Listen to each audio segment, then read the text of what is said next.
ഇന്നത്തെ നമ്മുടെ റെസിപ്പി തനി നാടനായിട്ട് തേങ്ങയൊന്നും അരയ്ക്കാതെ തന്നെ എല്ലാവർക്കും ഇഷ്ടാവുന്ന രീതിയിൽ തയ്യാറാക്കിയെടുത്തിരിക്കുന്ന ഒന്നാണ്. അപ്പോൾ അതെങ്ങനെയാണ് ഉണ്ടാക്കുന്നതെന്ന് അറിയും മുമ്പ് നമ്മുടെ ചാനലിലേക്ക് എല്ലാവർക്കും സ്വാഗതം. നമ്മളിവിടെ മെയിനായിട്ട് എടുത്തിരിക്കുന്നത് കപ്പളങ്ങയാണ് കേട്ടോ. അപ്പോൾ കപ്പളങ്ങ പകുതി മാത്രമാണ് എടുത്തിരിക്കുന്നത്. അതിൻ്റെ ചൊനയൊക്കെ ചെത്തിക്കളഞ്ഞ് തൊലിയും കളഞ്ഞിട്ട് ഇതുപോലെ ചെറിയ കഷ്ണങ്ങളായിട്ട് അരിഞ്ഞെടുത്തിട്ടുണ്ട്. ഇനിയിപ്പോൾ അതിനെ ഒന്ന് വേവാനായിട്ട് വെക്കണം. അതിനായിട്ട് നമ്മളിവിടെ കുക്കറിലേക്കാണ് ഇട്ട് കൊടുക്കുന്നത്. കൂടാതെ പരിപ്പും ഇട്ട് കൊടുക്കുന്നുണ്ട്. അപ്പോൾ പരിപ്പ് വെള്ളത്തിലിട്ട് കുതിർത്തെടുത്തിരിക്കുന്നതാണ്. കുതിർത്തതിന് ശേഷം മാത്രമാണ് കുക്കറിലേക്ക് ഇട്ട് കൊടുക്കേണ്ടത് കേട്ടോ. ഇനി അതിൻ്റെ കൂടെ കുറച്ച് കറിവേപ്പിലയും കൂടെ ചേർത്ത് കൊടുക്കുന്നുണ്ട് ഒരു ടേസ്റ്റിന് വേണ്ടിയിട്ട്. ഈ ഒപ്പം തന്നെ പച്ചമുളക് വേണമെന്നുണ്ടെങ്കിൽ ചേർത്ത് കൊടുക്കാം. ഞാനിതിലിട്ടിട്ടില്ല. പിന്നെ കപ്പളങ്ങയ്ക്കും പരിപ്പിനും ആവശ്യത്തിനുള്ള ഉപ്പും ചേർത്ത് കൊടുത്തിട്ടുണ്ട്. ഇത്തിരി വെള്ളവും കൂടെ ഒഴിച്ചു കൊടുക്കുന്നുണ്ട്. പരിപ്പൊക്കെ ഒന്ന് വെന്ത് കിട്ടാൻ ആവശ്യത്തിനുള്ള വെള്ളം കൂടെ ചേർത്ത് കൊടുത്തിട്ട് നമുക്കൊന്ന് കുക്കർ അടച്ച് വേവിക്കാൻ വെക്കാം. ഒരു 3-4 വിസിൽ അതിൻ്റെ ആവശ്യമുള്ളൂ. പെട്ടെന്ന് തന്നെ വെന്ത് കിട്ടും. ഇനി ആ സമയം കൊണ്ട് നമ്മളൊരു ചട്ടി അടുപ്പത്തോട്ട് വെച്ച് കൊടുത്തിട്ടുണ്ട്. ചട്ടി ചൂടായതിന് ശേഷം മാത്രം എണ്ണ ഒഴിച്ചു കൊടുക്കുക. വെളിച്ചെണ്ണയാണ് നമ്മളിവിടെ ഉപയോഗിച്ചിരിക്കുന്നത്. എണ്ണ ചൂടായതിന് ശേഷം അതിലേക്ക് 1/2 ടീസ്പൂൺ ചെറിയ ജീരകം ചേർത്ത് കൊടുക്കുന്നുണ്ട്. ജീരകമൊക്കെ നന്നായിട്ട് മൂത്ത് വന്നപ്പോൾ അരിഞ്ഞ് വെച്ചിരിക്കുന്ന സവോള ചേർത്ത് കൊടുക്കാം. ഇതൊരു സവോളയാണ് കേട്ടോ. അപ്പം ചെറിയ സവോളയാണെന്നുണ്ടെങ്കിൽ 2 എടുക്കുക, ചെറുതായിട്ട് അരിഞ്ഞെടുക്കുക. അതിലേക്ക് ഒരു നുള്ളു ഉപ്പ് മാത്രം ചേർത്ത് കൊടുത്തിട്ട് സവോളയൊന്ന് വഴറ്റിയെടുക്കാം. സവോള വഴറ്റാൻ ഒരു നുള്ളു ഉപ്പ് ചേർത്ത് ആദ്യം തന്നെ കൊടുക്കുകയാണെന്നുണ്ടെങ്കിൽ പെട്ടെന്ന് റെഡിയായി കിട്ടും കേട്ടോ.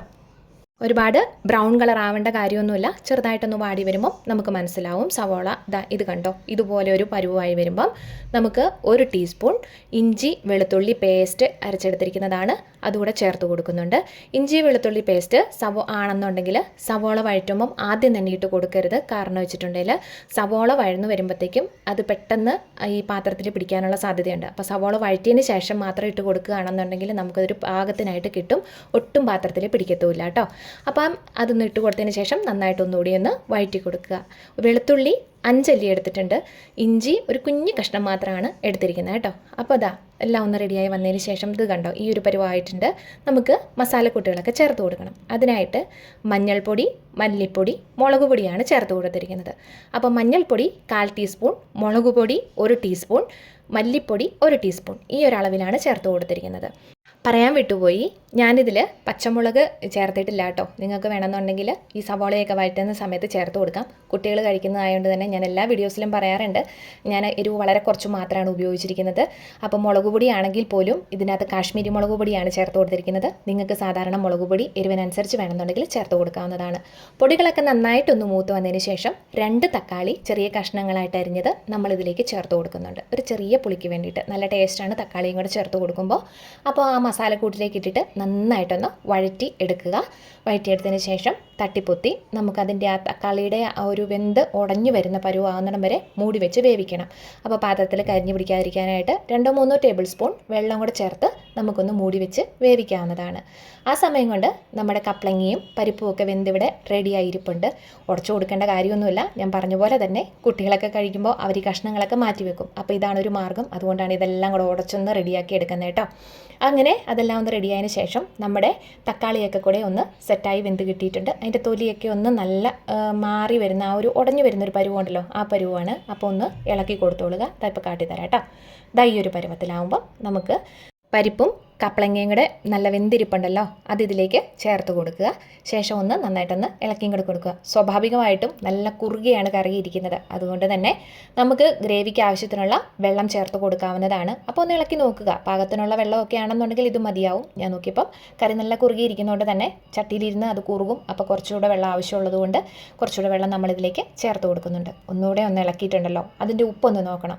ഉപ്പ് നോക്കിയിട്ട് കുറവാണെന്നുണ്ടെങ്കിൽ പാകത്തിനുള്ള ഉപ്പും കൂടെ ചേർത്ത് നന്നായിട്ടൊന്ന് തിളപ്പിച്ചെടുക്കുക.